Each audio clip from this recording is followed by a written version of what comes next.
Hello, everyone. Welcome to the AR Lightning Round. In this very special event, we have brought together some of the finest creators in the field of AR.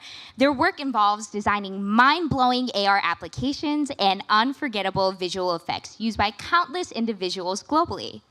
Today, for the very first time in AWE history, we are attempting this special new format where all of the presenters will be given 4 minutes to present in an extended elevator pitch format.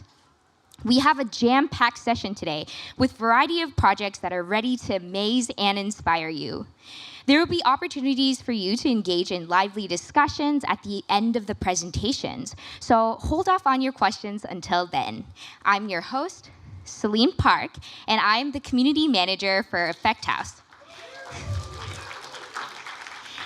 Today, we're joined by 9 amazing panelists that I will introduce one by one as they start their presentation. Before diving into the amazing projects, I would love to tell you a little bit about Effect House. Effect House is a powerful AR tool that makes it easy to create, publish, and share high-quality effects on TikTok. In the opening statements at AWE CEO Ori mentioned how we need to be everyone, everywhere, all the time, XR. TikTok can and is already the bridge between your XR project and mainstream adoption. We were one of the main sponsors of AWE last year, where we launched this project, and we have grown so much since then. So here's Effect House, a year in review. We've introduced pet tracking that allows you to track and tweak proportions of multiple facial and bodily features of your pet. Now, you can add McDonald's hats to your cat so they can finally start contributing to the rent. We have generative effects that utilizes generative adversarial networks to create realistic characteristics to faces in real time, which helps you with preventing a costly eyebrow overplucking nightmare. Material Editor is a powerful node-based creation tool that allows you to build and manipulate materials ranging from simple color modifications to intricate textures and finishes. With Material Editor, you can create materials ranging in appearance from hyper-realistic wood to blocky cartoons. Combining this with hundreds of nodes, you can create entire games right from Effect House. Our enhanced physics system enables you to use realistic physics simulations and add interactions to objects on your scene. Additionally, we have new novel features such as Social Kit that brings XR interactivity to the next level. As long as you and your friends are following each other on TikTok, the Social Kit functionality can retrieve their profile image and you can add it to your effect. Each person using the effect will have a fully customized effect that is tailored to them, so you can share the fun. But wait, there's more. This Wednesday, we announced the Asset Studio, which allows users to use text prompts to generate unique face mask assets. Now, even the most terrible artists can create stunning effects within seconds. You don't believe me? We can test it out together. This is me yesterday night at my hotel trying out Asset Library on a very terrible Wi-Fi. Let's start the timer. So as you can see here, I'm clicking on the Asset Studio, inputting my prompt, click generating, waiting for all of the panels to pop up, choose the one I want. I'm going to click import and close the tab, drag and drop. And at 16 seconds, we are able to create an AR effect. I'm going to go in, change the blend mode, maybe increase the opacity so you can raise it a little bit, and it only took us 27 seconds. So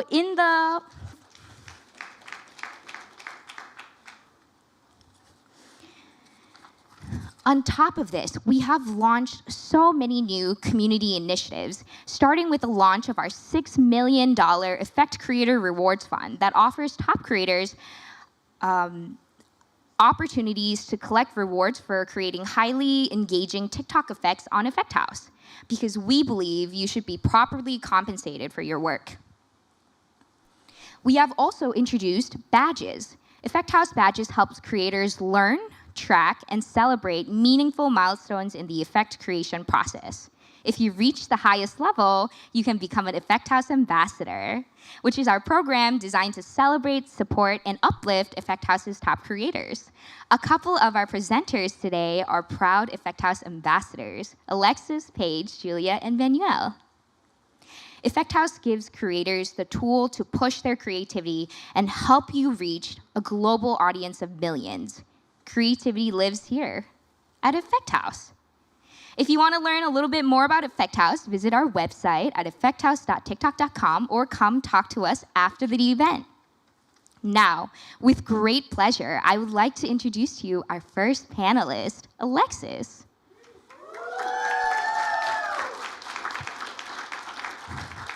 Alexis Zerafa is an experimental mixed media artist and an AR developer, currently heading up social AR experience development at The Mill. Alexis, take it away. Thank you, Celine. Thank you all for coming. Let me make sure I know how this works. So yeah, as Celine said, I'm currently heading up our social AR initiatives at The Mill. We're also playing around with other experimental technology, but I'm here today to talk about my personal practice. We all spend a lot of time in front of screens, so I've spent a lot of this year getting back into my more haptic works like pottery and crochet and knitting and sewing. So I wanted to kind of merge my two passions and walk you through how I use augmented reality as assistive tech, but also as a way to make my objects more interesting and more interactive. So this is a great example of how we can use augmented reality as a more practical tool. If you're not familiar with sewing and garment design, you have to cut out like a template of what you're making with your fabric, but usually that entails printing out 50 sheets of paper and taping them together and getting a bunch of paper cuts and being really sad. So I thought one day, I was like, you know what, I have a Quest Pro, it has pass-through. Can I lay out my pattern pieces digitally and just cut them out that way? And that's how I made this dress that I'm wearing today. So I saved on paper and I saved on time, and I was able to make a wonderful garment. Thank you so much. And then I also made for that demo specifically, I made this sweatshirt dress and a little pouch to put my phone in. And then going over tech and techniques, because I want to bring it back to the physical craft as well, I was using pass-through, I was using Spark AR's virtual object program, but also pattern drafting. I pleated sweatshirt fleece, and I was hemming and sewing away. And then I wanted to move on to my examples of now taking crafts that I've created with my hands and augmenting those and making them more customizable and interactive.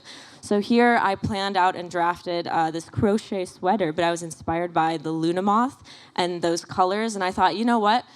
It might be like a little on the nose, but just the sweater itself doesn't really scream Luna moth. So what if we made these dynamically instantiate on the garment itself? So I'm also working on looking at organic textures and making the objects themselves the target tracker. So the crochet knit here is actually what's being target tracked, and this is using Spark AR technology again, dynamic instantiation, a single crochet rib stitch, so it's a nice stretchy sweater knit, and some surface crochet. So that's just another example of how like you can make an infinitely customizable garment, and you could even use augmentation to help you make the garment. So from start to finish, we're using this technology, but in different ways. I also do pottery. I mentioned up front. I made this little ceramic ring that has an NFC chip on it, so I would tap people's phones around the conference and have my bio site come up. But I wanted to take that practice and make it something that was more interactive and more in-depth and not just one physical object. So I drafted out this little barnacle bowl, and I did a practice of illustrating. I don't know if we know these sea slugs are called nudibranchs, but I was exploring like rhizo printing and CMYK colors, and I wanted to make something where you could flip through digital layers and see the different layers of print in this realm. So again, I made this whole bowl as a physical object out of porcelain, but I also had to remake it in a 3D software so that it could occlude itself.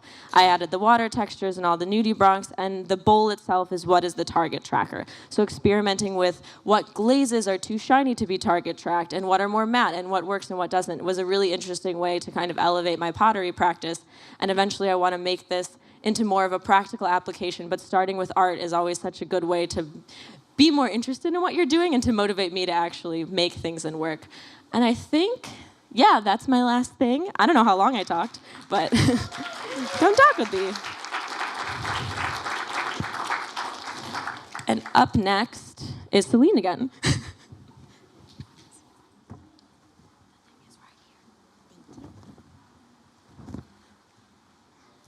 Thank you for the amazing presentation, Alexis. It was so interesting how you can mix different mediums and incorporate it into your AR project. Next up, we have Paige. Paige Piskin is an AR makeup and character artist based out of New York. She is passionate about creating fun and engaging beauty trends. Her effects have reached over 200 billion views, and she has worked on campaigns for brands like Coachella, L'Oreal, and MGA on custom AR experiences. Inviting Paige to the stage.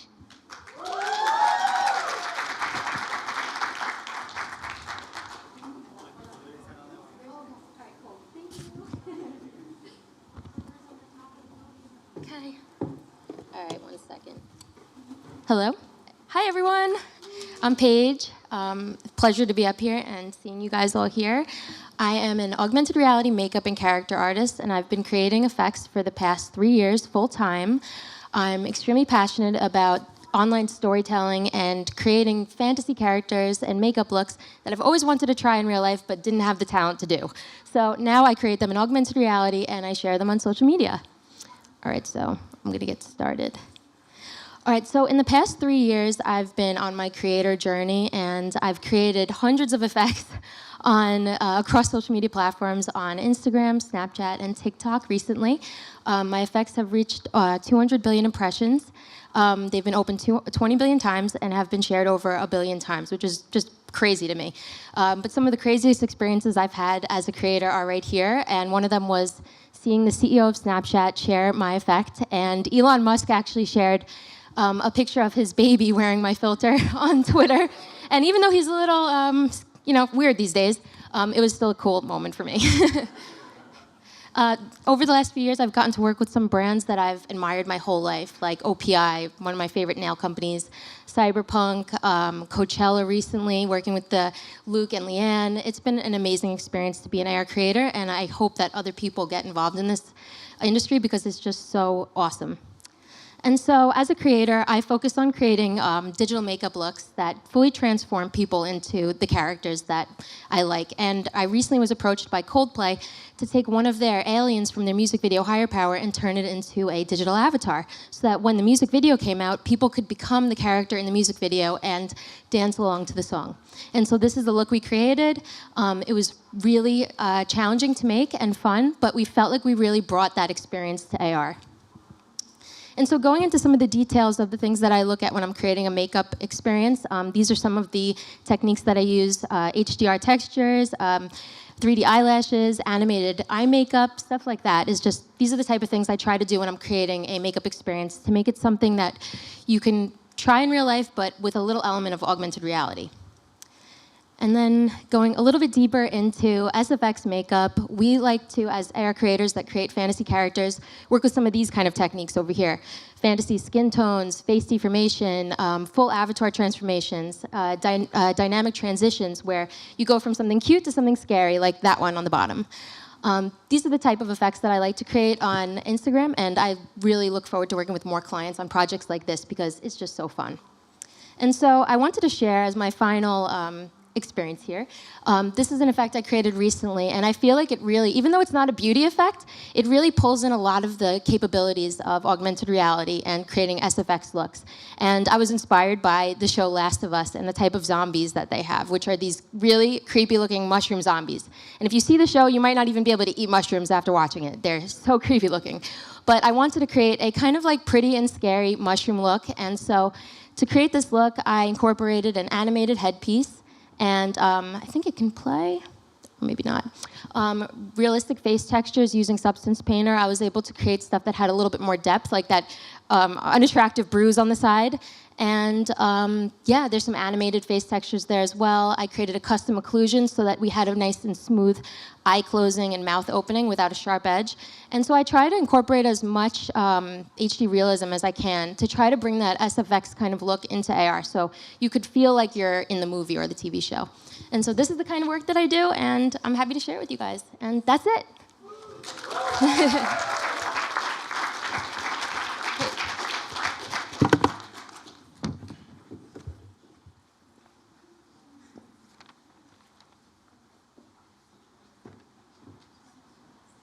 Amazing. Thank you so much, Paige. After seeing The Last of Us, I can also attest that I was not able to eat mushrooms. But Paige's effect is so beautiful and gorgeous, they might just convince me to eat mushrooms again.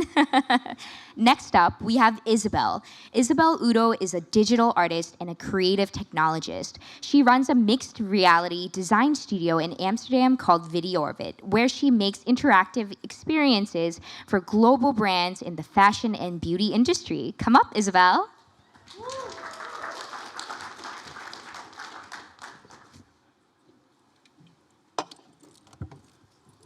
Hello. Can everyone hear me? Yes. Okay, cool. Hi, my name is Isabelle Udo. I am from the Netherlands and I live in Amsterdam.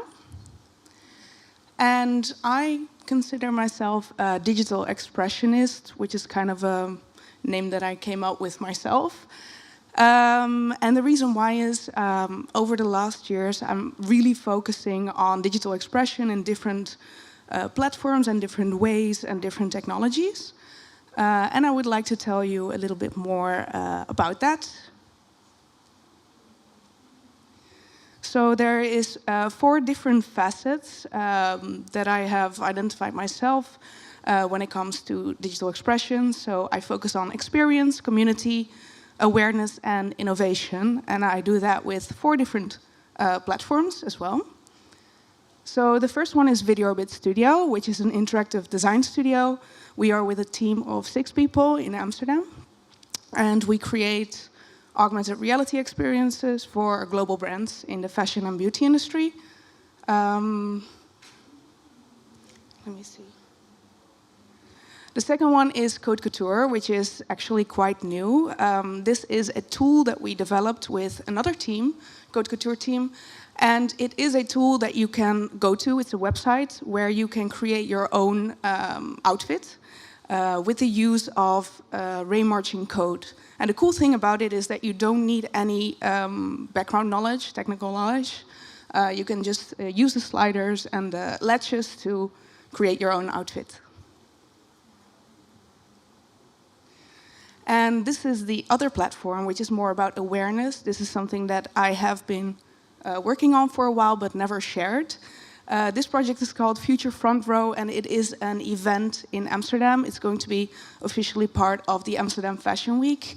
And here we have a digital catwalk, which is basically like a hologram catwalk. The hero image that you see is made by Alan Gregorio, who is also based in Amsterdam.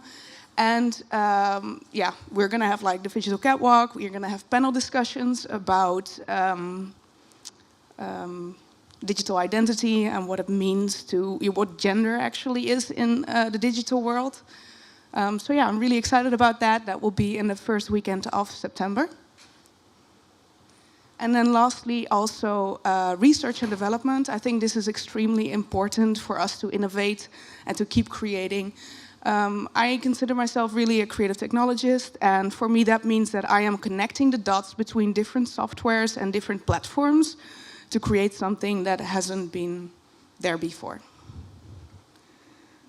So we're only at the very start of this whole journey into the digital world, and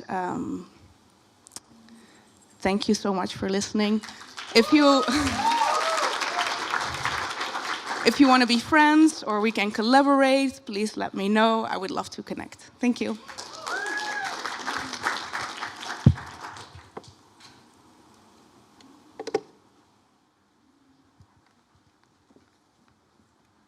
Thank you so much, Isabelle. That was amazing. Can you sign me up in your collaboration sheet, please? I would love to collab with you. Next up, we have Nuno. Nuno is the CEO of OnTop, a multi-awarded AR gaming studio focused over the last 7 years on turning the world into a gaming platform, one game at a time.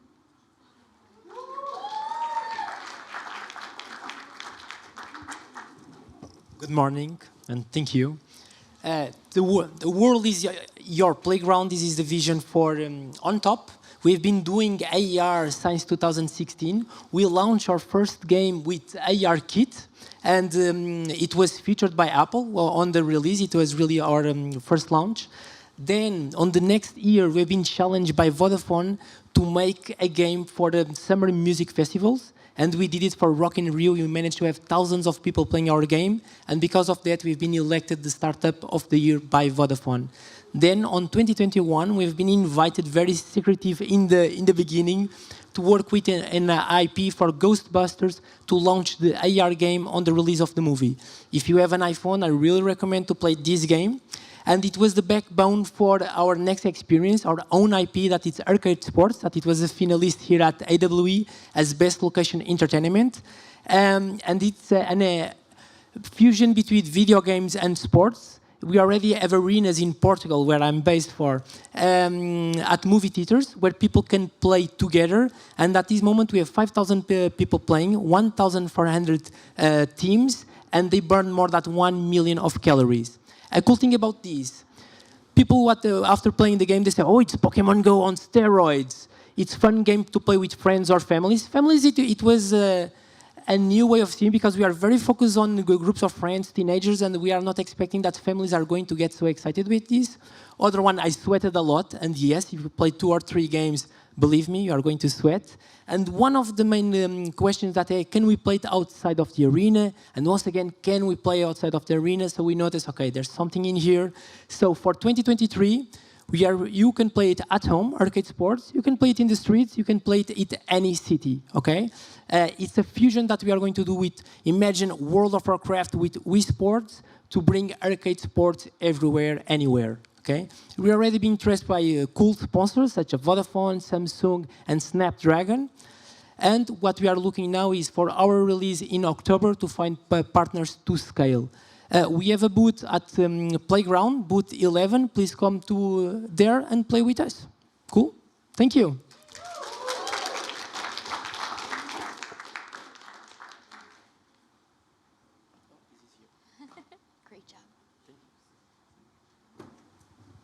That is fantastic, Nuno. I've gained a couple pounds during quarantine that I have not been able to shake off yet. And I believe this is a way I can lose my weight. So I'll definitely try it out. I'll go to the booth. Next up, we have Michael. Michael Guerin is the founder and CEO of Invisar, an award-winning global platform that uses augmented reality to create immersive storytelling experiences. Invisar transforms stories from a passive event into a walkable, life-size experience, using cutting-edge technology to create engaging experiences for the audiences.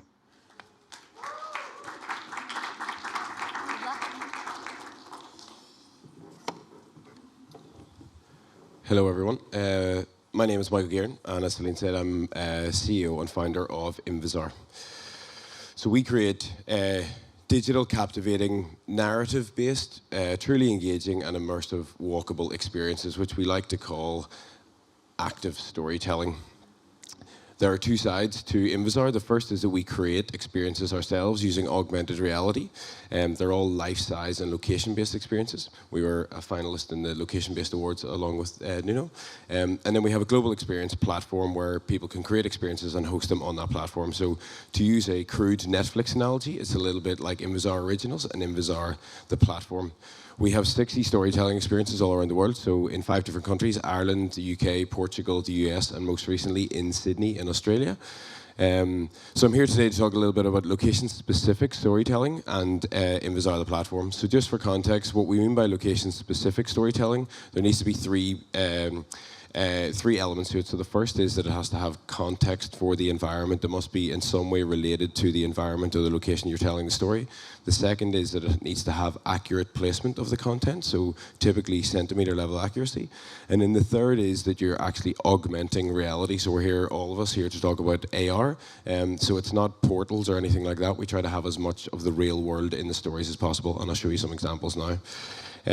We've heard a lot today about mobile AR in action. These are all examples of very successful applications of mobile AR, but we would differentiate ourselves slightly in that typically it's often a moment, so these things are great for social sharing, they're great for interaction, but they tend to be for a shorter time period. Our stories tend to last more than 60 seconds, which is a slight differentiator. These are some AR moments that we like to call them that we've seen shared recently. They're bursts of entertainment, and as I mentioned, they're really great for social sharing.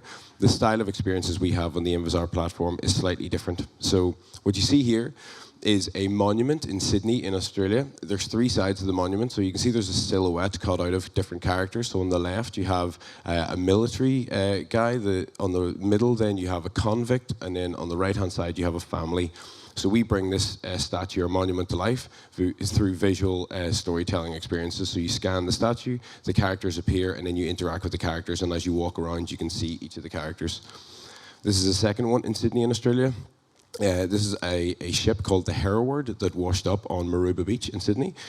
So on the left-hand side, we have the anchor, which exists there at the minute, and that's the only way you can really know about the story. On the right, on the middle and the right is photos of the event happening. So the ship washed up, they tried to pull it back out to sea, and then it broke into 2 bits and sank, so they weren't able to recover it. So we've recreated this story. So on the left-hand side, you meet the captain of the ship and a paperboy who explains the disaster that happened. You then walk down onto the beach. So you can see at the top in the middle there is a cameraman taking photos. So we've recreated that cameraman. You meet him as a character and he tells you to turn around, and then you see the full life-size ship on the beach, and you can actually walk around the ship. So we like to describe this as a very immersive experience because you actually get your feet wet as you walk around the ship. So why do we do location-specific storytelling? So it's mostly for reactions like this. So we have created an experience in Ireland's equivalent of Alcatraz. So it's a prison off the coast of Ireland. It was the biggest prison in the world at a point in time in 1850. So we get reactions like this. These are kids seeing Jack in the Box pop out of a trunk. There's also a scene from the prison riot in the 1980s. And then these are some other reactions. So you can see people really, I suppose, like to put themselves in the scene. On the right-hand side, you can see here a character who's buried in a monastery, and you can see the family and the kids trying to put themselves in the scene. So truly engaging and interactive storytelling. So I suppose to conclude, our goal is to have digital walkable stories all over the world. Anybody who knows AI-generated imagery will realize that that's what most of them are. They're not actually examples of our own experiences, but we would love to create experiences in the Colosseum, in the pyramids in Egypt, and in Chichen Itza, Mexico. But ultimately, what I'm here to I suppose, share with you is this year we will launch Stage Reality, which will enable anybody to create location-based, life-size storytelling experiences without needing to know how to code. So it's a no-code application to enable anybody to create experiences like this. I mentioned at the start that we have our Invisar original experiences. We also now will have Stage Reality, which will enable others to create experiences. And what we would like to have in the not too distant future is thousands of stories on the platform. We have 1,000 here. Sometimes we say we want more stories on Invisar than there are movies on Netflix, which I believe is 3,600, so quite a big target. But if anybody would like early access to Stage Reality, or if anybody has created any AR storytelling experiences and they would like to share them on the Invisar platform, please get in touch. You can scan that QR code and add me on LinkedIn. Thanks very much, everyone.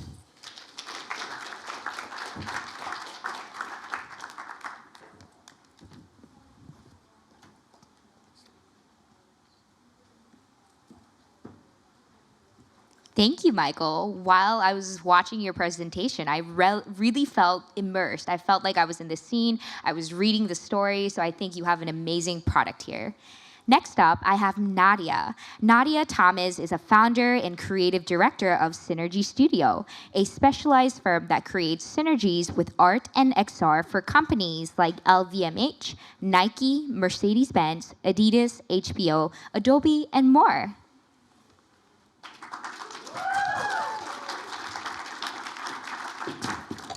Hi, everyone.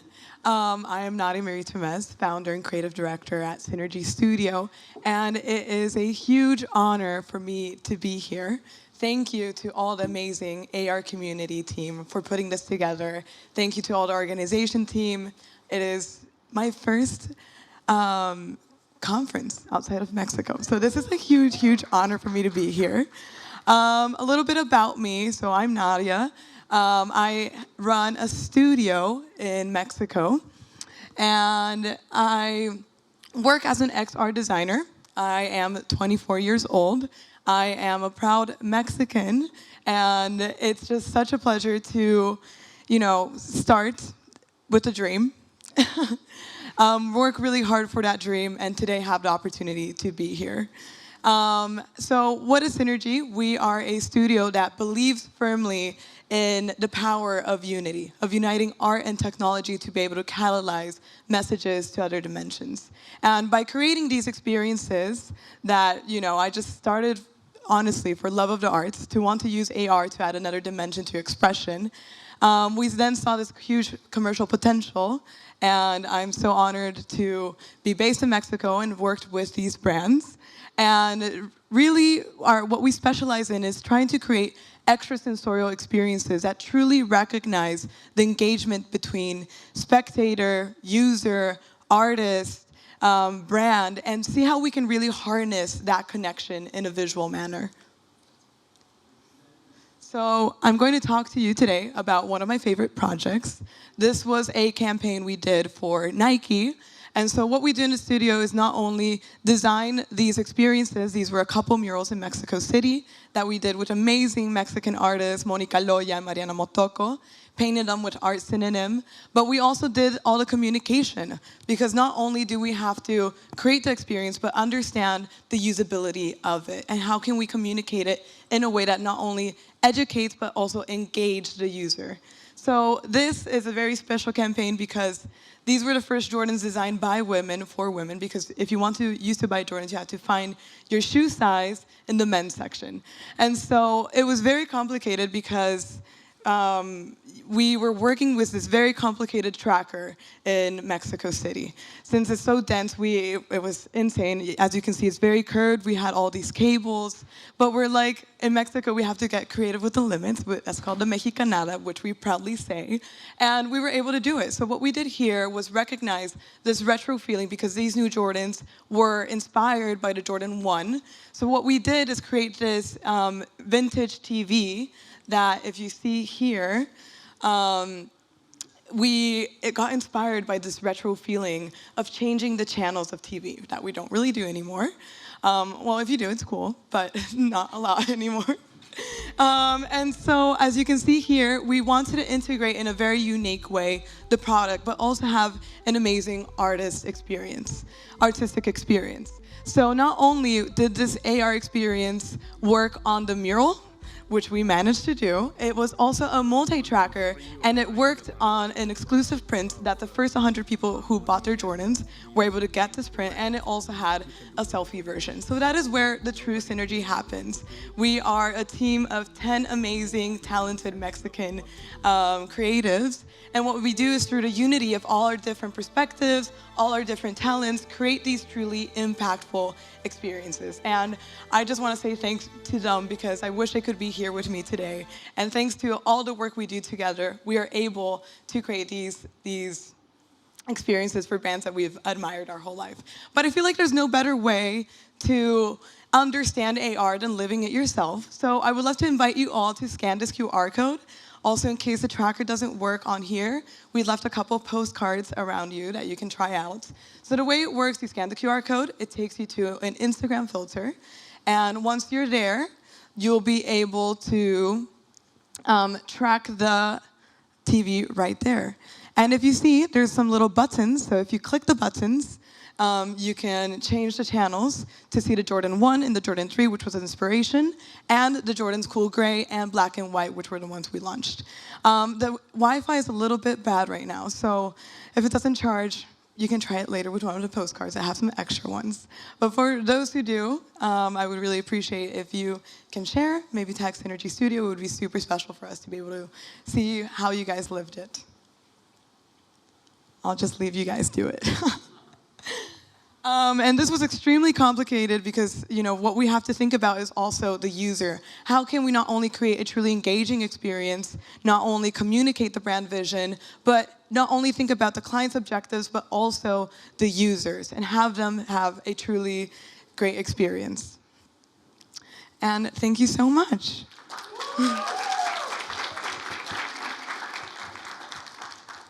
Did I just leave this here?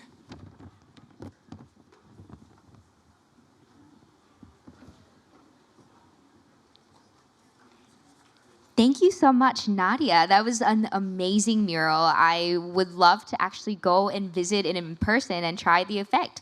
That's fantastic. Next up, we have Julia. Julia Roga is a skilled AR developer, uniquely blending code and creativity for designing immersive filters for leading global brands such as Netflix and Amazon.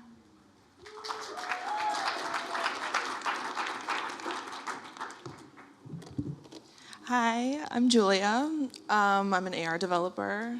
And okay, so how I got started in filters is I taught myself how to code when I was in high school, and then I went to school for computer science, but I really wanted to do something in design. And so when I discovered filters in 2019, I basically haven't done anything since. And the COVID really helped with that because I was just home making filters. So this is some of my work. And at the beginning, I mostly worked with a lot of beauty brands. So I did like Dermalogica and Glow Recipe and a bunch of the brands you see at Sephora, NARS and stuff. That was sort of my thing, like makeup try-ons and all that good stuff. But recently, I've gotten to work with more studios. So I make all of like Netflix's filters, and I work with Paramount and Prime Video. And I think that's awesome because every time I watch like a movie or a show or something, I'm always like, oh, that would be a great filter, or like I can like see it in filters. So to actually be able to make it for these studios is really, really cool, and it's like the best job ever. So the first project I want to talk about is this little axolotl. So I went to Midjourney and I generated a bunch of little guys. I wanted to make like random themed ones. So I did seasons. So there's like fall, spring, summer, winter. And look how cute they are. And then when you open the filter, you get this egg, which is an axolotl egg. It's not the cutest thing, but it's accurate. And then you have to actually come back to the filter in 5 minutes. I would have made it a day, but like nobody would come back to it in a day. So so you come back to it, and one of the 4 random axolotls hatches. So these are like the spring, winter, fall, and summer. And then you feed them, and you play with them, and you make sure they get rest and stuff. And if you don't take care of it, then when you come back, I mean, it's not dead. You just get an egg again. But I didn't want to like traumatize kids. But yeah, that's the filter. Thanks. And then another thing that I like to do is transition filters. So to go from like one character to another. So like the first one is a TikTok filter I did, old to young. And then the one in the middle is WandaVision, and the third one's like Angel to Devil. And I think this is a really great like method of making filters because people already know what kind of videos to film in it. So it's a really easy video format for them to create content with. So yeah, I have gotten 30 billion views on the platforms. And here's some more examples of like celebrities using my filters. I made like fun little games at the beginning. I feel like those work really well with TikTok too. So the first one's like a Mandela effect, and then it was like this or that. Then we made some randomizers and stuff. But yeah, I feel like a lot of interactive content where somebody already knows what kind of videos they can create with your filter really work well on these platforms. So yeah, thank you so much.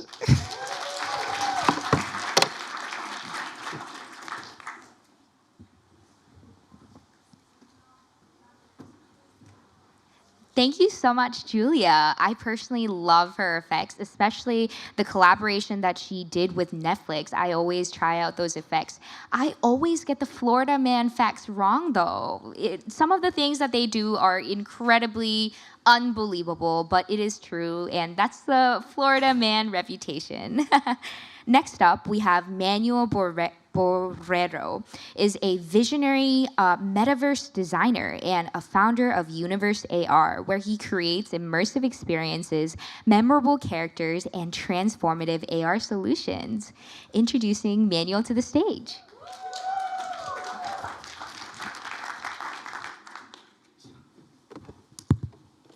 Well, thank you, everyone. I see a bunch of familiar faces here because last night we went in the after party, and some of you make me feel very special. So I want to start my presentation today. Thank you to the community that is showing up here, because without you guys, I wouldn't be here. So my name is Manuel Borrero. I am the founder of Universe AR. I used to be a doctor back in Venezuela. I moved to the United States in 2017, and I've been doing AR since that. I found Universe AR in 2019, and over the last, I will say, 11 months last year, I have the privilege to work with the brands that you see over here. These are most of my recent work. Universe AR is a company that is based in Los Angeles, and we have 6 people who work under myself. But we are known for doing characters, right? We do a bunch of experience, immersive experience, but we are known for, or I am known for doing characters. And I saw Celine speaking, and she said that now every artist gonna be able to do characters just with a prompt. I'm gonna show you the old way and how I do it, right?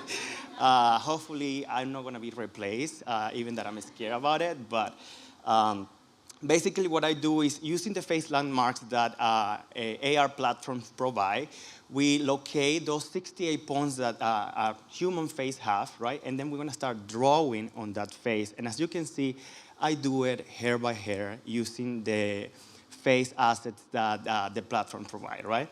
And you can see I use different techniques. I add highlights, shades to make it look very, very realistic. After that, we deform the face of the user.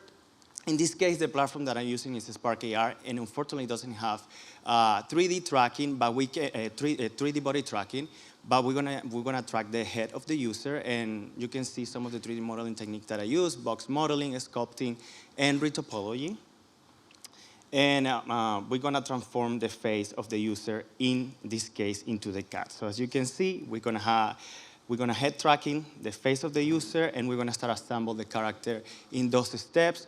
Till the end, we're gonna have the cute cat with all the pieces together. I add some butterflies just to add some animation and make it look cute. Obviously, and this is what I feel I'm not gonna be able to be replaced, this looks very polished, this looks really nice, and it's made with my hands. And one of the funny things about my story is I used to be a doctor, now I work in AR. My mom used to be she is an artist, and I inherit that talent from her. And now I feel so passionate about this that I'm able to use the talent that my mom inherited me to be able to do this, and I really enjoy to do it, right? So I want to invite you to scan this and create a story with that, because when I create AR, and this is my personal art, I do it because I love to see what kind of content the people can put out there, what stories they can share with the art that I do, and this is what is fun. So scan me, try me, and meow, I guess. So, let's work together, let's collaborate. I feel like there is a lot of artists here that I would love to collaborate with you guys, because this is how we learn from each other. I'm a doctor, now I'm doing this, and I always looking to learn and, amplify my reach. This is my second public speak, and I think this time I do it better. So I'm happy for that, and yeah, I think that's all. Thank you so much.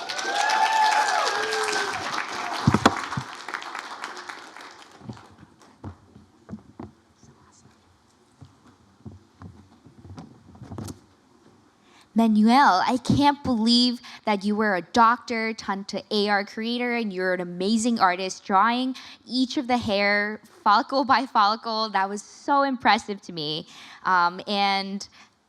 Next up, we have Stephanie. Is Stephanie in the room?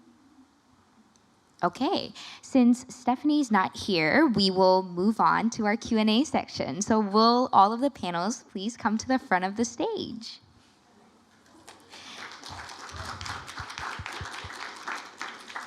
Before starting, I just want to mention how inspired I am by the amount of creativity and skills that was showcased today. I'm sure the audience feels the same way, and we'll have a lot of questions. So let's start off our Q&A. Does anybody have a question? Perfect. Will you come to the microphone? Ma'am? I will also leave. Hi, can you all talk about the tools that you use for the work that you do? Thank you. I'm really small, so if you can't see me, I apologize. So I started using actually Lens Studio back in like late 2017 when it was still in beta. So Lens Studio. Before that, when I was in university, I was mostly using Unity. I touched on Unreal a little bit, but I was struggling with the toolkit and the tool set because I wanted to quickly ideate and prototype and just have something out there. So I mostly focus on social AR, and I know a lot of us are the same. So the big players in that game are Lens Studio from Snapchat, Effect House, which is TikTok, which is our newest little invitee, and Metaspark, which goes to Instagram, Facebook, Messenger, etc. But if anyone uses different tools, I don't want to take up all the airwaves. Well, I think for the 3D modeling, I use Blender, which is a free tool that every artist here in the room probably know. And we use for the AR software, Spark AR, Lens Studio, Effect House, the three of those. And in my personal case, for creating the characters that I do using my hand, I use Procreate, which is like a digital app that allows me to like draw on an iPad. That's basically. Oh, real quick. I just feel like a really good perspective is like, what do you want to do? Because there's so many possibilities of what you can create with AR. So I feel like thinking about the end result and then working backwards of like, what are the skills I need to get there? Either from illustration, 3D, programming.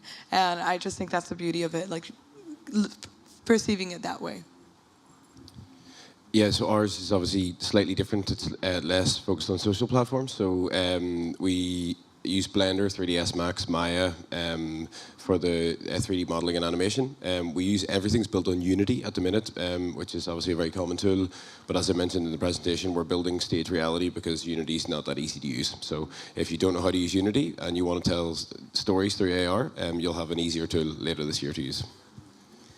Yeah, in my case, very similar. I made the games in Unity. We've been doing games in Unity, for the last 6-7 years. But what we did, we create a framework to be very easy to create special characters that are in the real world and can interact with multiple persons. That is our +1 over Unity. Paige, did you also mention that you use some kind of program to create the materials for all the scars? Are you cool? Yeah, sorry. Oh, there we go. I use Substance Painter to create like textures that have depth. And I also use Procreate, just like Manuel, when I'm drawing makeup textures and like my characters and stuff like that. Yeah, that's perfect. Oh my gosh, we have a lot of Q&A. I love... Go sit down. Next question. Hi, yeah, my question is specifically for Julia. Your axolotl project was really cool.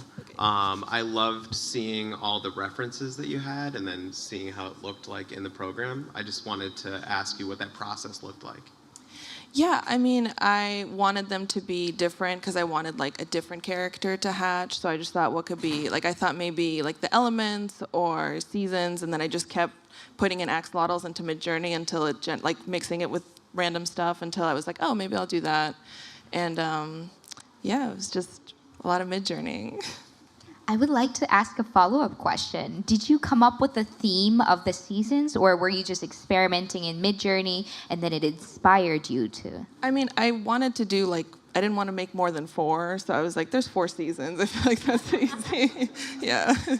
I feel like this would be the next generation of personality quizzes. Like, which axolotl am I? Am I a summer axolotl? I would love to know. Okay, thank you. Next question.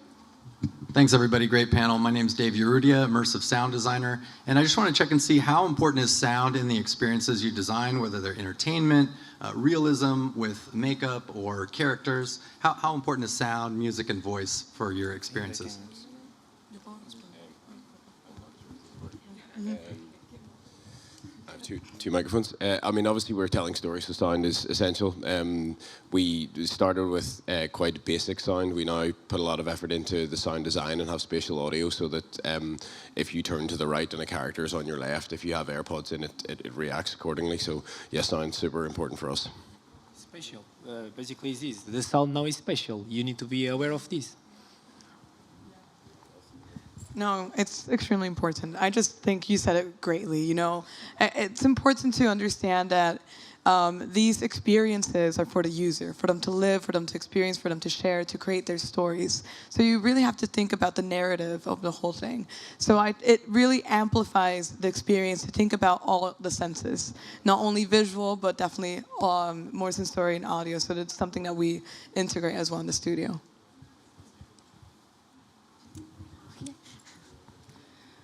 So for me, I love to incorporate sound in an interactive way where I use audio reactivity. And I think one of the projects that I did was I recreated a painting from a famous painter who had synesthesia. So he saw music. So we actually recreated the painting in 3D and then made it audio reactive to sound. So I think it's really interesting to see how you can actually blend all these technologies to create something that, that's super immersive and reactive. Thank you very much. Yeah, and that was an amazing piece, by the way. If anybody hasn't seen that, you've got to find that. That was great. Thank you. Yeah, I think Isabelle said it really well. I can speak that for Effect House, we have audio reactive nodes, which allows you to change the color of the background or the size of the object based on the music that is playing. So you just go to TikTok, add whatever sound you want, and your effect will be reactive to it. And we see that interactive effects like that have a high engagement. Next question. Hey guys, it's Dima from FaceMe. Thank you for all your inspiring projects and for everything you do. And the question is, from non-technical perspective, non-design perspective, how do you know that the effect will gonna be viral? How do you make it click with people who will use it? How do you feel it? How do you invent this creative? Thank you. Mine aren't. So I think it's interesting, like the talk about metrics and all of that stuff is really interesting because at the end of the day, everyone can have a different objective. And if you tie things to numbers, it's super awesome when it performs well, but it can also be really sad if they don't. So it's really cool even just to experiment with things that you know you're not going to release or the end product is a video or it's something that you just show your friends. But I can pass the mic to some people who know how to make things that are viral. Try. I've had the experience of everything where I make something and I put tons of work into it and it just gets one share per day and I'm like, oh no, what happened? And then I'll have other ones that out of nowhere, they perform extremely well and they could get billions of impressions or something like that. And I feel like sometimes I go into it and it is like a lottery and I don't know. And then other times there is a plan. Like I'll look and I'll see what movies are coming out and I'll create characters inspired by them. Or I look at seasons and what holidays are coming up and I create effects for that holiday for my niche, which is like 18 to 35, even though I'm outside of that now. And so I feel like if I look at those kind of genres, I'm able to usually figure out what is going to be something that's going to be trendy in a sense. And so for me, I just try to look at stuff like that. Entertainment, what's happening with seasons, holidays around the world, and that's my formula. Yeah, I think also a lot of the times when I go into it, I think of like, how is the user going to create a video with this filter, and thinking video first, because that way, I don't know, it's much easier for them to create videos if they know what they're going to do, especially on TikTok. People just see it and they will just mimic that over and over again. So I think video first. Answering your question, I personally, I stopped doing it for insights. I doing it for art and for passion. Sometimes the work that I spend the most time of creating, people don't appreciate it and don't use it, but I love it and that's what it matters for me.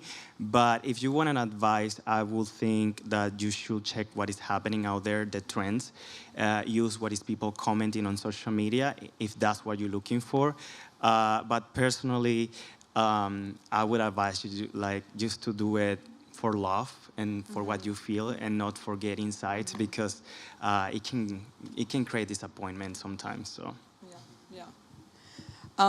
Speaking in a very personal level, I think what helps me the most is empathy. Like putting myself in the shoes of users, different users with different tools or accessibility. So, for example, since a lot of the works we do are in the market is in Mexico, we have to consider things like we may not have the most advanced technology. We might not have the newest iPhone. So how can we make experiences that can be accessible to all and easy for all? We may not have data, so we're very much limited because I see all these really fun advancements that don't work on all phones. So we just have to think about the general public. But I think something that helps us as well is since we do a lot of commercial work, It's not, as a user, we feel bombarded all the time by brands, and we don't want just a logo in our face, right? So thinking of how we can truly communicate or catalyze a message, an idea with a brand, but do it in a way that a user can truly engage with it, connect with it, and that's why we really mix it with art. Eloquently said, everyone. I think these are all amazing advices. A little shameless plug, TikTok allows you to reach millions and millions of creators. So even though you're not a social creator, maybe if you work on Effect House, you might be able to showcase a lot of your work. I would love to see an immersive story effect where I visit a location and have something playing. Yeah, next question. Hi. My question is mostly, I know all of you, and you're such amazing people, and you all have these different facets of where you draw your creativity from.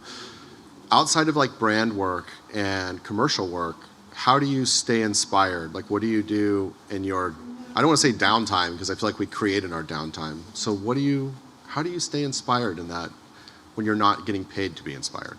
How do you feel that? And that's open for anybody. Just curious.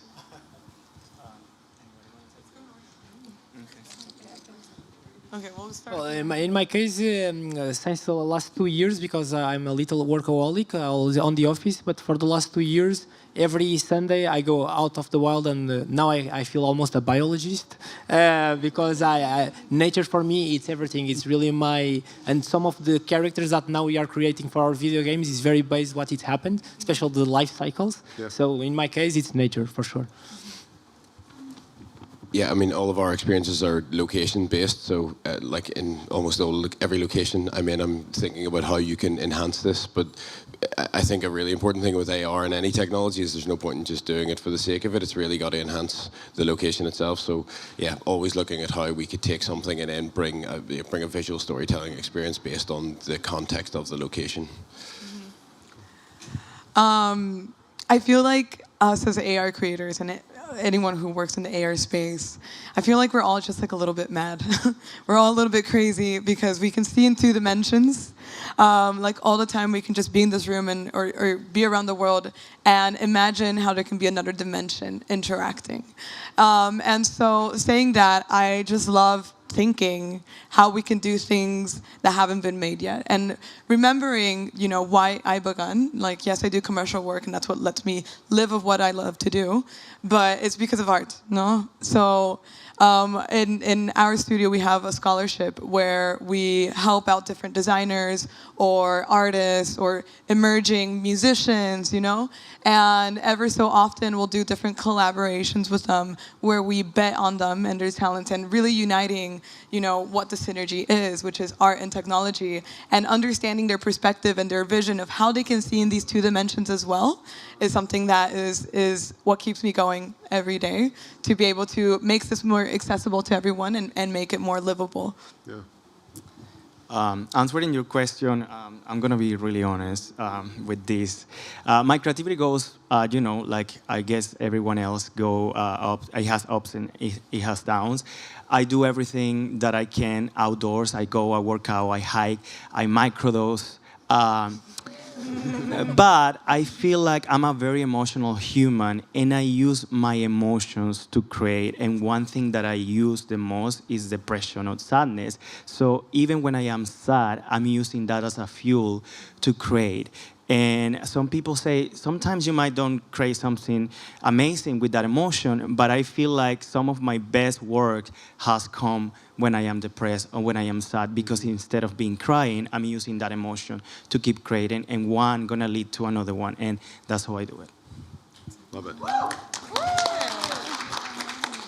Yeah, I think for me, I feel like when you're creating so much, you kind of start seeing, I see things in filters sometimes, I'll see a packaging or something and I'll be like, oh my God, that'd be I know exactly how I'd make this into a filter. Or you watch a music video and you're like, there's 3 filters in here, Mm-hmm. So I just feel like I'm always thinking in filters, so it's just very easy to come up with stuff. I love that. I feel like every day I wake up and I have ideas for characters in my head, and like I draw them. I dream about them. I use AI and I try to generate these different looks, and that's been an amazing thing for me. So even just using AI to try to generate some of these ideas out of my mind has taken like a little step out of that drawing process, and then I bring it into drawing, and then I bring it into AR. But I have just every day I wake up with new ideas for characters, and that's like my main source of inspiration. And then just trying to figure out different challenges. Like there's things capabilities I don't understand how to do.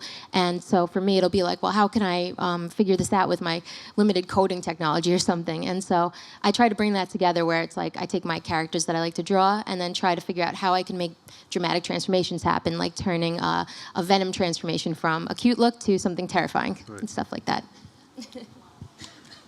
Due to time, I'm going to have to move on to the next question. Thank you. Very I appreciate sorry. I can keep it. It's okay. Hi, I'm Aditi. I want to give you a little context to my question. So I have a day job in tech for retail and stuff, which I really like.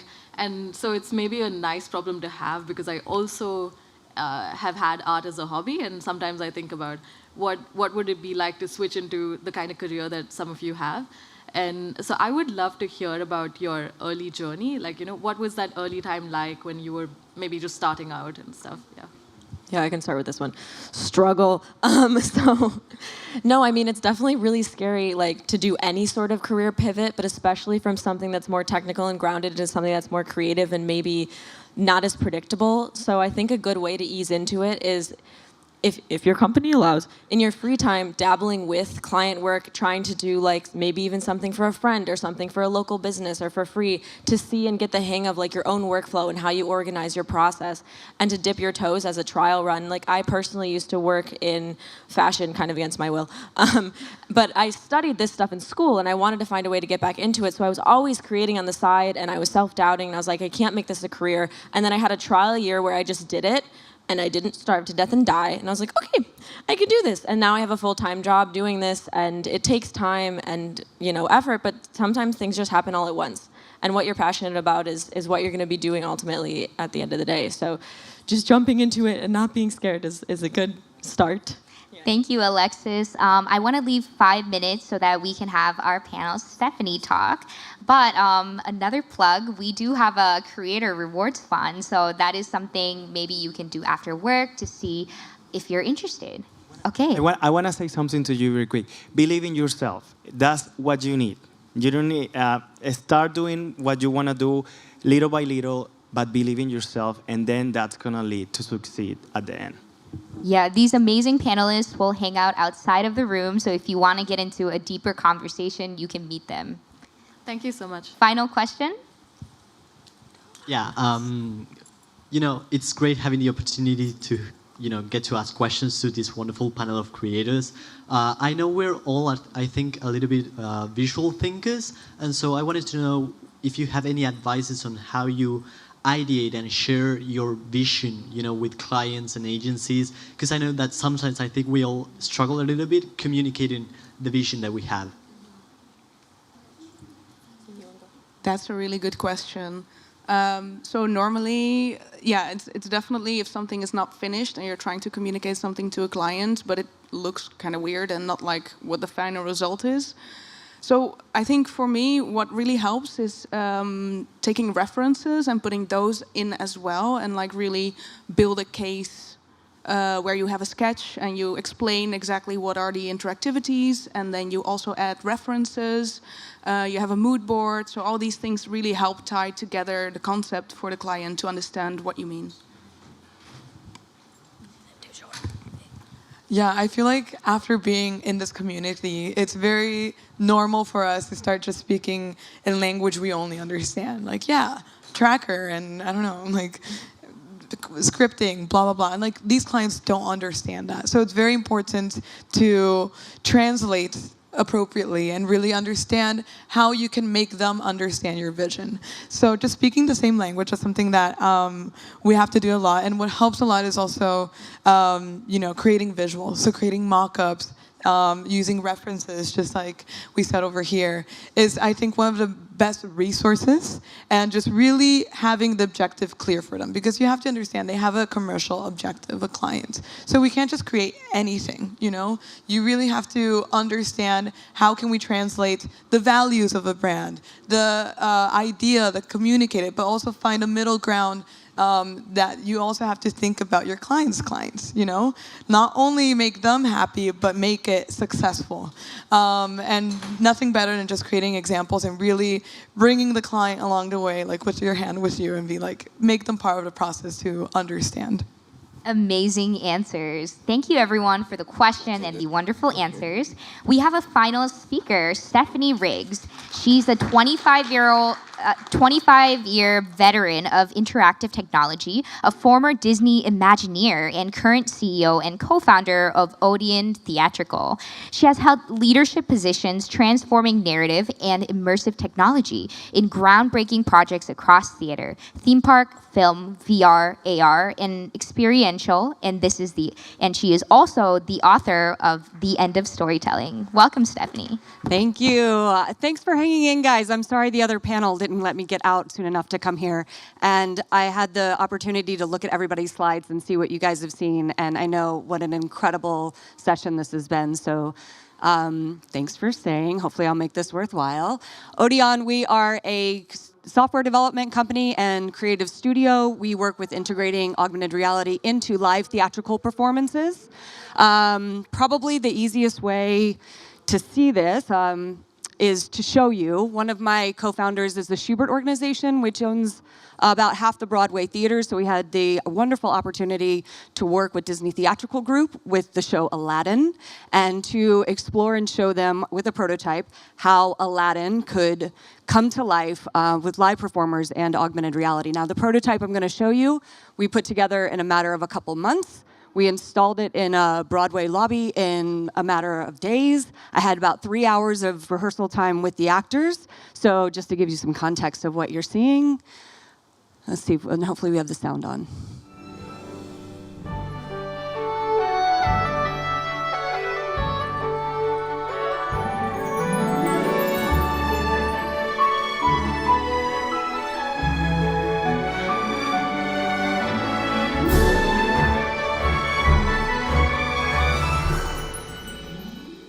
Hey, I think it says something. Hello, everybody! Did you miss me? Never had a friend, never had a friend. Never had a friend, never had a friend. I never had a friend like me.